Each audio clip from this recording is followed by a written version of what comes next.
ఏదైతే కాంగ్రెస్ ప్రభుత్వం ఏర్పడి 1 ఇయర్ అయిందో దానికి సంబంధించి నిరుద్యోగులు నిండా ముంచిందని చెప్పేసి బీఆర్ఎస్ నేత రాకేష్ రెడ్డి అంటున్నారు. మనతో పాటు రాకేష్ రెడ్డి ఉన్నారు. ఏంటి నిరుద్యోగులను ఎట్లా నిండా ముంచిందని అంటున్నారు మీరు? కాంగ్రెస్ పార్టీకి టీజీపీఎస్సీకి నూతన సంవత్సర శుభాకాంక్షలు. మీకు ప్రత్యేకంగా ఎందుకు చెప్తున్నా అంటే అన్ని సంస్థలు వాళ్ళ క్యాలెండర్లను ఆవిష్కరిస్తున్నాయి. యూపీఎస్సీ జాబ్ క్యాలెండర్ రిలీజ్ చేసింది, హైకోర్టు జాబ్ క్యాలెండర్ రిలీజ్ చేసింది, దాని తర్వాత ఆంధ్రప్రదేశ్ మన పక్కన్నటువంటి రాష్ట్రం వాళ్ళు కూడా జాబ్ క్యాలెండర్ రిలీజ్ చేసిండు. కానీ మీకు ఇంకా కొత్త సంవత్సరం వచ్చినట్టు మీరు ఇంకా గుర్తెరగనట్టున్నారు. అందుకనే మీకు శుభాకాంక్షలు చెప్తున్నా. ఈ కొత్త సంవత్సరంలో అయినా మీరు జాబ్ క్యాలెండర్ రిలీజ్ చేయాలి. ఎందుకంటే మీరు గత క్యాలెండర్ మీరు అసెంబ్లీలో మీరు ఏదో క్యాలెండర్ పెట్టింది. అసలు క్యాలెండర్ పెట్టాల్సింది టీజీపీఎస్సీ, నువ్వు కాదు. అసలు నీకు సంబంధం లేదు. అది చట్టబద్ధమైనటువంటి సంస్థ. అసలు టీజీపీఎస్సీ చైర్మన్ కూడా ముఖ్యమంత్రిని కలవద్దు. యూపీఎస్సీ చైర్మన్ ఎప్పుడు కూడా ముఖ్యమంత్రి గారిని కలవరు, ప్రధానమంత్రి గారిని కలవరు. కానీ దురదృష్టకరమైనది ఏంటంటే ఇక్కడ టీజీపీఎస్సీ చైర్మన్ ఆయన నియామకం కాగానే ఆయన పోయి ముఖ్యమంత్రిని కలిసిండు. కలవకూడదు, అది కరెక్ట్ కాదు అది. కానీ కలిసిండు. సరే, అదంతా పోనీయండి. నేనేమంటున్నా అంటే రాష్ట్రంలో టీజీపీఎస్సీ ఉంది కదా, కొత్త సంవత్సరం అయితే వచ్చింది కదా, నువ్వు కొత్త క్యాలెండర్ రిలీజ్ చేయాలి కదా. పాత క్యాలెండరు మీరు ఏదో రిలీజ్ చేసిండు, అలా పండుగలు పబ్బాలు వచ్చిపోయినాయి. కానీ నిజమైనటువంటి పండుగ మాత్రం నిరుద్యోగులు జరగలేదు. అలా సంక్రాంతి వచ్చింది, వినాయక చవితి వచ్చింది, మహాశివరాత్రి వచ్చింది, ఉగాది వచ్చింది, దీపావళి వచ్చింది, క్రిస్మస్ వచ్చింది, అన్నీ వచ్చిపోయినాయి. కానీ నిజమైన పండుగ మాత్రం రాలే. ఏ జాబులు వచ్చినాయి? కాబట్టే మేము అడుగుతున్నాము, మీరు జాబ్ క్యాలెండర్ రిలీజ్ చేయాలా? పక్కనటువంటి ఆంధ్రప్రదేశ్ ప్రభుత్వం రిలీజ్ చేసినప్పుడు మీరెందుకు చేయరు? ఆ కొత్తల ముఖ్యమంత్రి అయిన కొత్తల రేవంత్ రెడ్డి గారు ఏం చెప్పారంటే, నా రాజకీయ గురువు అయినటువంటి చంద్రబాబు నాయుడు గారిని నేను ఆదర్శంగా తీసుకొని పరిపాలన చేస్తాను. మరి ఆయన రిలీజ్ చేసినది, మరి నీకేం పుట్టింది? కాబట్టి ఈ సందర్భంగా మేము డిమాండ్ చేస్తున్నాము. ఎందుకంటే మీరు ఇచ్చినటువంటి హామీని మేము గుర్తు చేస్తున్నాం. 2 లక్షల ఉద్యోగాలు మొదటి సంవత్సరంలోనే మేము ఫిల్ చేస్తామని. గత కొన్ని నెలలుగా నిరుద్యోగులు కూడా చాలా ఇష్యూస్లో పోరాటం జరిగింది. మీరు కూడా మద్దతు తెలిపారు. జీవనం 29 కానీ, గ్రూప్ 2, గ్రూప్ 3 పోస్టులు కానీ, లేకపోతే 46 కానీ, ఇట్లా చాలా ఇష్యూస్ని ప్రభుత్వం పెడజీవన పెట్టింది. ఇప్పుడు జాబ్ క్యాలెండర్కి సంబంధించి కూడా స్పష్టమైన, ఎందుకంటే ఆగస్టులో విడుదల చేసిన జాబ్ క్యాలెండర్కి సంబంధించి కూడా నిరుద్యోగులు చాలా అసహనం వ్యక్తం చేశారు. పోస్టులు కానీ పర్టికులర్గా దానికి సంబంధించి తప్పులు తడకగా ఉందని చెప్తున్నారు. ఇప్పుడు బొంబాయి రవ్వలో బొంబాయి లేకపోయినా రవ్వ అని ఉంటుంది, మైసూరు బజ్జీలో మైసూరు లేకపోయినా బజ్జీ అని ఉంటుంది.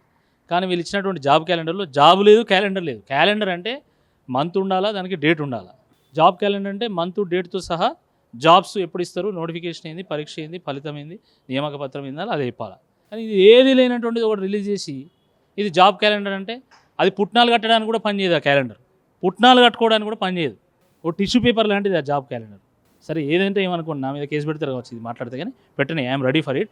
నేను చెప్తున్నది ఏంటంటే అది చిత్తు కాగితంతో సమానము మీరు ఇచ్చినటువంటి జాబ్ క్యాలెండర్. కాబట్టి ఇప్పటికైనా అంటే మీరు చిత్తశుద్ధితో మీరు చేయండి. మీరు ఇస్తే 50,000 ఉద్యోగాలు చేయండి. కానీ అది ఈరోజు పరీక్ష పెడతాం, ఈరోజు మేము ఫలితం ఇస్తామని చెప్పేసి స్పష్టత ఇస్తే రాష్ట్రంలో ఉన్న నిరుద్యోగులకు కొంత ఒక సిస్టమేటిక్ అప్రోచ్ వాళ్ళు ఫాలో అయ్యి వాళ్ళకు ఉద్యోగాలు వస్తాయి. అంతేగాని ఆశ పెట్టి మీరు అడియాశలు చేస్తే ఇది మంచిది కాదు. అంటే మీరేమో సిస్టమేటిక్ లేదంటున్నారు. గత 10 ఏళ్లలో మొత్తం పేపర్ లీకేజీలు అన్నీ చేశారు. సో టీజీపీఎస్సీని కూడా మేము మొత్తం ప్రక్షాళన చేసినాం. గత బీఆర్ఎస్ ప్రభుత్వం మొత్తం దాన్ని నాశనం పట్టించింది, భ్రష్టు పట్టింది, నిరుద్యోగులకు న్యాయం చేసింది మేమే అని చెప్పేసి కాంగ్రెస్ వాళ్ళు అంటున్నారు. టీజీపీఎస్సీ ఒకవేళ సర్వనాశనం చేసి ఉంటే ఈ రాష్ట్రాన్ని 1,60,000 ఉద్యోగాలు బీఆర్ఎస్ ప్రభుత్వం ఎట్లా ఇవ్వగలిగింది? ఒక్క విద్యుత్ సంస్థలోనే నేను చెప్తున్నా 32,000 ఉద్యోగాలు ఇచ్చింది బీఆర్ఎస్ ప్రభుత్వం. ఇది వాస్తవం కాదా? పోలీస్ శాఖలో 1,000 ఉద్యోగాలు ఇచ్చింది వాస్తవం కాదా? వేలాది మంది ఇంజనీర్స్ని రిక్రూట్ చేసింది వాస్తవం కాదా? కాబట్టి ఎట్లా మాట్లాడతారండి? ఈవెన్ చిరు ఉద్యోగులు నేను చెప్తున్నా, ఆశా వర్కర్లు 2,000 రూపాయల జీతం అండి, ఈరోజు 9,000 చేసింది. మున్సిపల్ వర్కర్స్ 6,000 రూపాయల జీతం 16,000 చేసింది.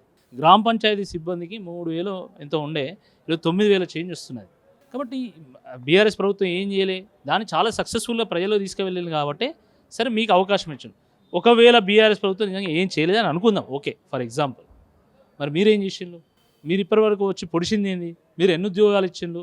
బీఆర్ఎస్ పార్టీ రిలీజ్ చేసినటువంటి నోటిఫికేషన్ల ద్వారా వచ్చినటువంటి 12,000 ఉద్యోగాలు తప్ప నువ్వు ఒక్క ఉద్యోగం అయినా కొత్తగా ఇచ్చినావా ఇప్పటివరకు? మంది పెళ్ళిళ్ళకు మంగళారతి పట్టమంటే ఫస్ట్ ఉంటారు రేవంత్ రెడ్డి గారు. మందికి పుట్టిన బిడ్డ నా బిడ్డ అని చెప్పేసి ముద్దాడేటువంటి ప్రయత్నం చేస్తూ ఉన్నారు. కానీ వాస్తవం ఏందో ఈ రాష్ట్రంలో ఉన్న నిరుద్యోగ యువతకు తెలుసు. అంటే మీరు ఉద్యోగాలే చెప్తున్నారు, కోర్టు కేసులో ఉన్న పెండింగ్ ఇష్యూస్ అన్నీ క్లియర్ చేసి మేము ఇచ్చాం కాబట్టి అవి మా హయాంలో ఉద్యోగాలు అని చెప్పి చెప్తున్నారు. ఇప్పుడు నువ్వు ఇచ్చిన ఉద్యోగాలు ఏందో ప్రజల అనుభవంలో ఉంది. కాబట్టి కోర్టు కేసు, అసలు కేసులు కోట్ల రూపాయలను పెట్టి ఈరోజు కేసులను ఓడిస్తున్నారండి. కోట్ల రూపాయలు పెట్టి ఈరోజు న్యాయవాదులను పెట్టి నిరుద్యోగులను ఓడిస్తున్నారు. GO29 మీరు చూడండి. GO29 సామాజిక న్యాయం చేయడానికి తీసుకొచ్చినటువంటి జీవో. సామాజిక న్యాయం ద్వారా మాత్రమే ఈ దేశంలో, ఈ సమాజంలో సమానత్వం తీసుకురాగలుగుతాం. వెనుకబడినటువంటి నిమ్న వర్గాలు, అణగారిన వర్గాలు లేదా మిగతా వాళ్ళు ఎట్లా వాళ్ళ మన స్థాయికి ఎట్లా వస్తారు? ఒక రిజర్వేషన్ ఇవ్వడం వల్ల కదా. ఆ రిజర్వేషన్కి తలగొరిగి పెట్టినటువంటి ప్రభుత్వం కాంగ్రెస్ ప్రభుత్వము.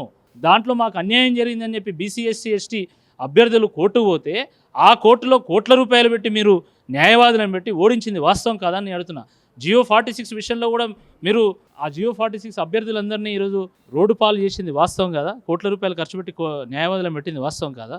కాబట్టి మీరు కోర్టు చిక్కులను తెంచడం కాదు, ఈ కోర్టు చిక్కులను తెంచుతున్నామని మాట్లాడుతూ కొత్త చిక్కులను ఈరోజు నిరుద్యోగులకు క్రియేట్ చేస్తూ ఉన్నారు. ఇది వాస్తవం. అంటే గతంలో తీసుకొచ్చిన మీరు జీవో నెంబర్ 55 బాగాలేదు, సో దాని ప్లేస్నే మేము జీవో నెంబర్ 29 తీసుకొచ్చిన, దానికి సంబంధించి అందరికీ న్యాయం చేసినామని చెప్పేసి వాళ్ళు చెప్తున్నారు. కరెక్ట్ కదా, మీ GO29 కరెక్ట్ కదా. మరి మళ్ళీ ఇప్పుడు నోటిఫికేషన్ మరి మీరు GO55 ఎందుకు వాడుతున్నారు? Group 1 కేమో GO29 వాడిన్లు, అదే కరెక్ట్ అని చెప్పి కోర్టులో వాదన చేస్తున్నారు. సరే, అది కొంతసేపు కరెక్ట్ అనుకుందాం.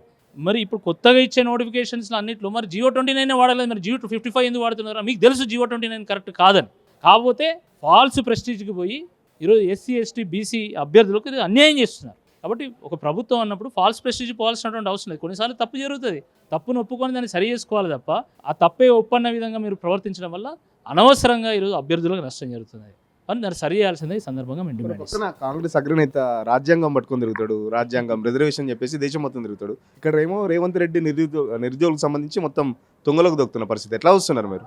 ఆయన రాజ్యాంగం పట్టుకొని దేశమంతా ఊరేగుతాడు. ఆ రాజ్యాంగాన్ని ఇక్కడ రేవంత్ రెడ్డి గారు బుట్టదాఖలు చేస్తూ ఉంటాడు. తెల్లారులు వేస్తే అదే కదా. కొంచెం అన్న జ్ఞానం ఉండాలి. ఒక నేషనల్ పార్టీ అయినప్పుడు దానికి దేశమంతా ఒకటే విధానం ఉంటుంది. అది బీజేపీ కావచ్చు, కాంగ్రెస్ కావచ్చు, కమ్యూనిస్ట్ కావచ్చు, BSP కావచ్చు, నేషనల్ పార్టీస్కి ఒకే విధానం ఉంటుంది. కానీ రెండు విధానాలు ఉన్నటువంటి ఏకైక నేషనల్ పార్టీ కాంగ్రెస్ పార్టీ మాత్రమే. అదాని శత్రువు అని ఆయన రాహుల్ గాంధీ చెప్తాడు. ఇక్కడ అదానితో దోస్తు అవుతాడు. ఈయన రాజ్యాంగాన్ని అమలుపరచాలని దేశమంతా ఊరేగుతాడు. ఈయన వచ్చి ఆయన రాజ్యాంగానికి తూట్లు పొడుస్తూ ఉంటాడు. ఆయన కాంగ్రెస్ పార్టీ పట్టించుకోదు. ఎందుకంటే ఈయన మూటలు తెల్లారులేస్తే మూటలు పంపిస్తాడు అక్కడికి. మీకు తెలుసు కదా, ఈ రాష్ట్రంలో ఇప్పటివరకే ముఖ్యమంత్రి గారు 28-30 సార్లు ఢిల్లీ పోయాడు. మా వరంగల్ 10 మంది ఎమ్మెల్యేని గెలిపించింది. ఇప్పటివరకు ఆయన 2-3 సార్లు కూడా రాలే. కానీ ఢిల్లీకి మాత్రం 30 సార్లు పోయాడు. ఢిల్లీకి 30 సార్లు పోవడానికి డబ్బులు ఉంటాయి. వాళ్ళ మంత్రులు గాలిమీటర్లలో ఊరేగుతూ గాలి మాటలు చెప్పడానికి కూడా కోట్లు ఖర్చు పెట్టడానికి డబ్బులు ఉంటాయి. దాని తర్వాత కోట్ల రూపాయల యాడ్స్ ఇవ్వడానికి, విజయోత్సవాల పేరు మీద జల్సాలు చేయడానికి డబ్బులు ఉంటాయి. కానీ ఈ రాష్ట్రంలో ఉన్నటువంటి లక్షలాది మంది విద్యార్థులకు ఫీజు రీయింబర్స్మెంట్, స్కాలర్షిప్ ఇవ్వడానికి మాత్రం డబ్బులు ఇవ్వరు. వాళ్ళు డబ్బులు లేవంటారు. కేంద్ర ప్రభుత్వం 400 కోట్లు ఇచ్చింది SC ST విద్యార్థులకు స్కాలర్షిప్స్ ఇవ్వమని చెప్పేసి. ఈరోజు రాష్ట్ర ప్రభుత్వం వాటా చెల్లించకపోవడం వల్ల ఆ ఉన్న డబ్బులు వెనక్కిపోయే పరిస్థితి వచ్చింది. ఇది వాళ్ళ విధానం. అంటే ఇప్పటికైనా వాస్తవాలు గుర్తెరిగి మంచి పరిపాలన చేస్తే బాగుంటుంది. కొత్త సంవత్సరంలో కొత్తదనంతో పరిపాలన చేయాల్సిందిగా మేము కోరుతున్నాం. ఫైనల్గా చెప్పండి, నిరుద్యోగులకు సంబంధించి BRS పార్టీ పోరాటం భవిష్యత్తులో ఎలా ఉండబోతుంది? ఒక పక్కన వాళ్ళని నిరుద్యోగ ప్రభుత్వం అంటున్నారు, మీరేమో నిరుద్యోగం నిండా ముంచింది అంటున్నారు. తప్పకుండా ఈ రాబోయేటువంటి సంవత్సరానికి గాను 2 లక్షల ఉద్యోగులకు గాను మీరు జాబ్ క్యాలెండర్ రిలీజ్ చేయాలా. గత క్యాలెండర్లు అంతా పండుగలతోని, పంచాంగాలతోనే అయిపోయింది అది. కానీ ఈ క్యాలెండర్లలో అయినా కనీసం పండుగ పబ్బాలతో పాటు పంచాంగాలతో పాటు జాబులు కూడా ఉంటే బాగుంటుంది. లేకపోతే రాబోయేటువంటి స్థానిక సంస్థల ఎన్నికల్లో ఏ నిరుద్యోగులైతే కాంగ్రెస్ పార్టీని అధికారంలో తీసుకొచ్చిందో ఆ నిరుద్యోగులే తప్పకుండా కాంగ్రెస్ పార్టీని బొందబెడతారు. మీరు నోటిఫికేషన్ లేకపోతే మేము నోటిఫికేషన్ ఇస్తాం. ఈ రాష్ట్రంలో ఉన్నటువంటి లక్షలాది నిరుద్యోగులారా, మీరు మోసపోయినలు, కాంగ్రెస్ పార్టీని బొందబెట్టండి స్థానిక సంస్థల్లో ఎన్నికల్లో అని చెప్పి వాళ్ళకు పిలుపునిచ్చేటువంటి నోటిఫికేషన్ మేము రిలీజ్ చేస్తాం త్వరలో. ఖచ్చితంగా ఏదైతే నిరుద్యోగ ప్రభుత్వం అని చెప్పి గొప్పలు చెప్పుకుంటున్నా, మరో పక్కన మాత్రం నిరుద్యోగులకు సంబంధించి మొత్తం ఇచ్చిన హామీలన్నీ కాంగ్రెస్ పార్టీ తుంగలో దొక్కింది. భవిష్యత్తులో ఖచ్చితంగా నిరుద్యోగుల తరపున BRS పార్టీ ఖచ్చితంగా కొట్లాడుతుంది. ఏదైతే నిరుద్యోగులకు సంబంధించి 2 లక్షల ఉద్యోగాలు కానీ, లేకపోతే ఇలాంటి చాలా నిరుద్యోగ భృతి అని ఇట్లా చాలా హామీలు ఇచ్చింది. సో ఆ హామీలు అన్నీ అమలు చేయడానికి ఖచ్చితంగా BRS పార్టీ తరపున నిరుద్యోగుల తరపున BRS పార్టీ కొట్లాడుతుందని చెప్పేసి రాకేష్ రెడ్డి చెప్తున్న పరిస్థితి. ఇప్పుడు జర్నలిస్ట్ అభిలాష్తో సురేష్, పల్లవి టీవీ, తెలంగాణ భవన్ నుంచి.